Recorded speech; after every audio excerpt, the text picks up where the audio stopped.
Donc la création de valeur, finalement, comment on pourrait définir ça? Créer de la valeur, c'est apporter un bénéfice à un acteur.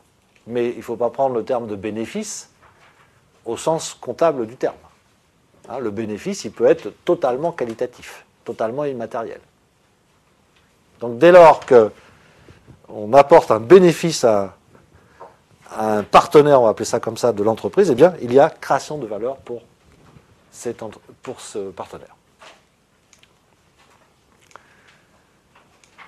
Alors, comment crée-t-on de la valeur pour l'actionnaire? D'abord, il faut partir de la définition d'un actionnaire. Donc, je vous rappelle qu'un actionnaire est une personne physique ou morale, ce n'est pas du tout la même chose, évidemment, qui apporte des fonds propres à une société, principalement les sociétés anonymes, et reçoit en contrepartie une action qui lui donne un droit de décision sur l'entreprise, un droit de vote, et un autre droit qui est le droit de percevoir une partie des bénéfices de la société que l'on appelle le dividende. Tout ça, c'est théorique, puisque vous savez qu'il existe des actions spéciales à dividende prioritaire, à double droit de vote. Donc les droits dont on parle sont séparés, doublés, partiels, etc. Et puis, ce qui est intéressant, c'est que dans cette définition de l'actionnaire, finalement, on va rentrer des gens des profils d'actionnaires extrêmement différents. Déjà, la distinction personne physique ou morale, il est évident que les attentes d'une entreprise qui est actionnaire d'une autre entreprise ne sont pas du tout les mêmes que quand c'est un particulier qui détient les titres d'une entreprise. Donc, il va falloir rentrer un petit peu plus dans les caractéristiques des différents actionnaires pour voir comment on peut créer de la valeur pour eux. Alors d'abord, les actionnaires ou associés dirigeants des entreprises entrepreneuriales, comme je vous le disais tout à l'heure, n'ont pas d'attente particulière. C'est leur entreprise, ils participent à la direction, à la gestion, au développement, à l'animation de l'entreprise. Voilà. Eux, ce qu'ils souhaitent, c'est la réussite. Mais on ne peut même pas les dissocier du fait qu'ils soient... dissocier le fait qu'ils soient actionnaires du fait qu'ils participent à l'entreprise. Ils sont à la fois participants à l'entreprise et bailleurs de fonds. Par contre, il y a une deuxième catégorie de personnes qui, à l'intérieur de l'entreprise, peut devenir actionnaire. C'est une tendance quand même en plein développement dans le capitalisme le plus libéral de la planète, à savoir les États-Unis, où certaines sociétés aujourd'hui sont détenues de l'ordre de 20 à 30% par leurs salariés, ce qui faisait dire au gourou du management, Peter Drucker, que finalement Marx avait raison, que la propriété ne serait plus privée mais socialisée, sauf qu'elle ne serait pas, comme le disait Marx, confisquée par l'État, ou gérée par l'État, ou entre les mains de l'État, mais que la propriété des entreprises deviendrait celle de ses salariés. Et donc c'est bien une forme de socialisation de l'entreprise. Et c'est très intéressant que ce mouvement-là se déroule aux États-Unis. Parce que la contrepartie, c'est que le salarié actionnaire de son entreprise, au-delà d'un montant symbolique évidemment, il ne voit pas du tout les choses de la même manière. C'est pas forcément la journée de travail à 18h00. C'est pas forcément demander une augmentation de salaire parce qu'on a une petite charge de travail supplémentaire. Le fait de devenir actionnaire significatif d'une entreprise change aussi évidemment le comportement des salariés. Forcément, un comportement beaucoup moins conflictuel et beaucoup plus consensuel. Donc c'est en train d'apparaître aux États-Unis. Alors est-ce que ça va se diffuser? C'est une question qu'on peut effectivement se poser. Alors, qu'est-ce qu'ils veulent les salariés actionnaires? Pour l'instant, quand ils sont actionnaires dans le sens petits actionnaires, c'est presque une sorte d'épargne pour eux, ils attendent une plus-value à long terme. Ils disent, voilà, quand je partirai à la retraite, c'est l'idée du magot, si vous voulez, de la retraite complémentaire, que l'on se constitue soi-même. Donc voilà, on a des actions de son entreprise, et puis on va les faire fructifier, et quand on partira, on aura un petit capital. Donc ils attendent vraiment une plus-value à long terme. Ils n'ont pas les exigences de rentabilité, si vous voulez, traditionnelles des marchés financiers. Alors ensuite, on a ce qui ressemble à des salariés actionnaires en termes de de détention de titres, mais qui sont totalement extérieurs à l'entreprise. Donc là, ce sont les épargnants, ce qu'on appelle les petits porteurs, qui, eux, sont sensibles au versement régulier de dividendes. Le petit porteur, en tous les cas, en Europe, il est très attaché à la rémunération annuelle du titre.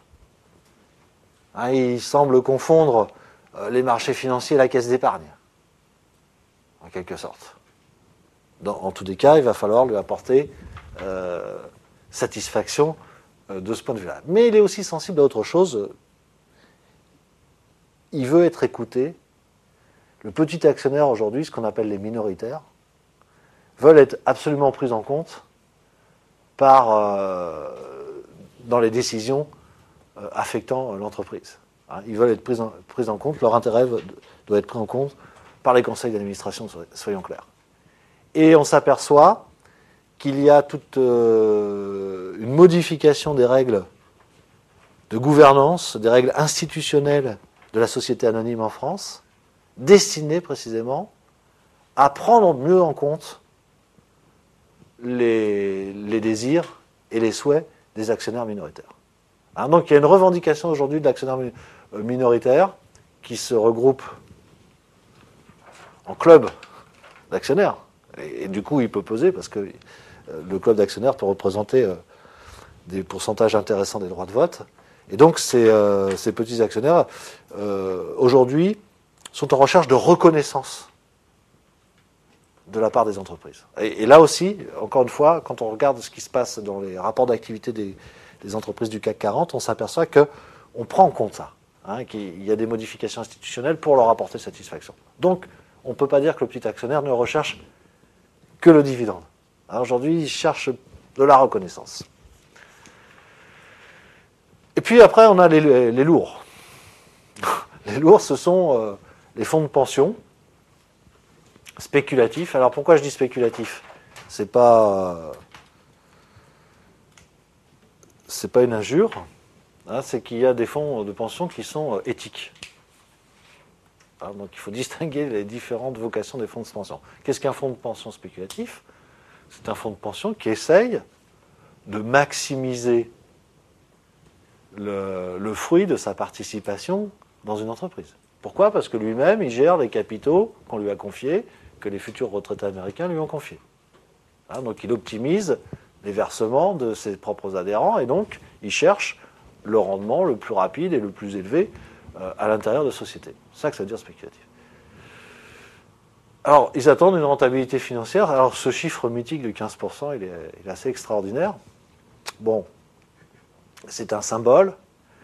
Il est évident que la rentabilité à 15%, si vous prenez l'état des sociétés du CAC 40 aujourd'hui, mais on pourrait probablement dire la même chose aux États-Unis et puis dans l'ensemble des pays occidentaux, la rentabilité est loin de 15%.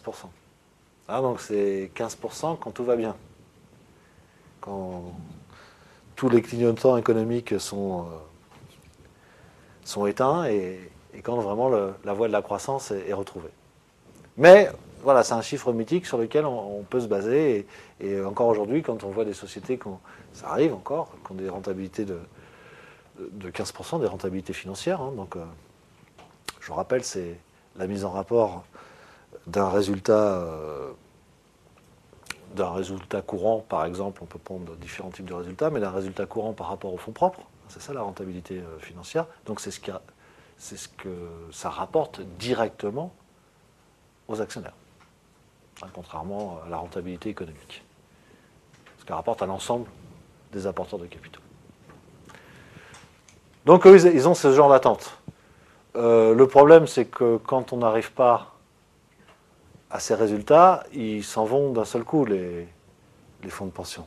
Et donc, s'ils possèdent 10% du capital d'un grand groupe, tout d'un coup, il va y avoir 10% du capital qui vont changer de main, donc avec un risque de dépréciation très très important du titre, parce que c'est quand même une quantité de titres qui est vendue, et avec un risque de nouvel équilibre du pouvoir totalement incontrôlé par le management de l'entreprise.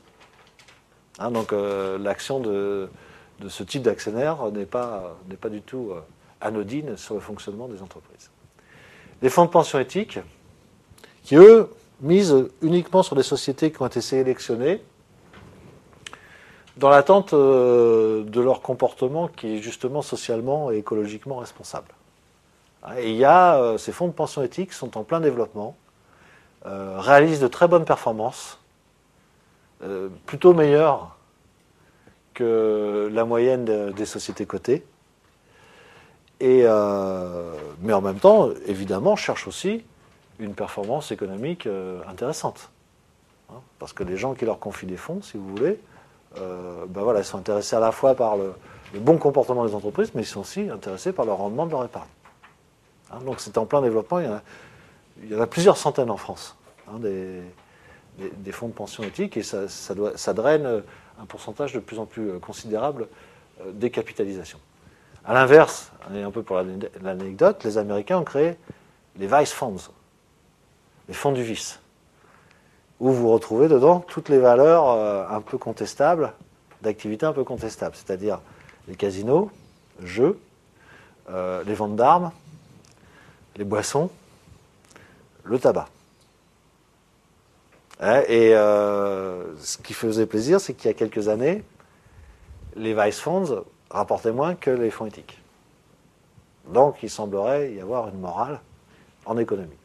En vérité, si on regarde le détail, c'est que tout simplement, dans les Vice Funds, il y avait les cigarettes et que les cigarettiers américains ont payé des amendes faramineuses pour arrêter, pas des amendes, ont payé des indemnités faramineuses pour empêcher des actions collectives des fumeurs contre eux, quoi. Et donc ça, évidemment, ils ont provisionné ces indemnisations et ça a plombé complètement les résultats du secteur. J'ai bien peur, malheureusement, que le vice rapporte plus que la vertu, encore aujourd'hui, en matière d'économie. Les fonds de pension spéculatifs, donc, cherchent une rentabilité maximale. Alors, la qualité de l'information fournie par l'entreprise devient aussi, au-delà des attentes particulières de chaque type d'actionnaire, ça devient un élément de création de valeur important pour l'ensemble des actionnaires. Et donc, il ne vous aura pas échappé qu'il y a eu depuis la loi NRE en France, qui elle-même faisait suite à la loi Sarbanes-Oxley aux États-Unis, et puis tout un ensemble de dispositions depuis, on force les entreprises, entre guillemets, parce que des fois il ne s'agit que de recommandations, à mieux communiquer vis-à-vis des marchés et de leurs actionnaires. Donc on est dans un monde où l'information est de plus en plus importante vis-à-vis des actionnaires des entreprises. À tel point d'ailleurs que les rapports d'activité, donc il y a toute une réglementation sur les publications de résultats de rapports d'activité, mais notamment la loi recommande très fortement de consacrer dans les rapports d'activité une part de plus en plus importante au rôle social et environnemental de l'entreprise. C'est-à-dire que le bilan social et environnemental est de fait obligatoire dans les publications officielles des entreprises cotées. De fait obligatoire, ça veut dire la loi oblige. Mais la loi n'a pas prévu de pénalité pour ceux qui ne le feraient pas. Donc, vous pouvez comprendre ce qui est arrivé, c'est qu'un certain nombre d'entreprises ne l'ont pas fait, puisqu'il n'y avait pas de pénalité. La majorité l'a fait, et dans cette majorité qui l'a fait, il y en a un gros tiers qui l'a fait pour s'en débarrasser, parce que c'était obligatoire.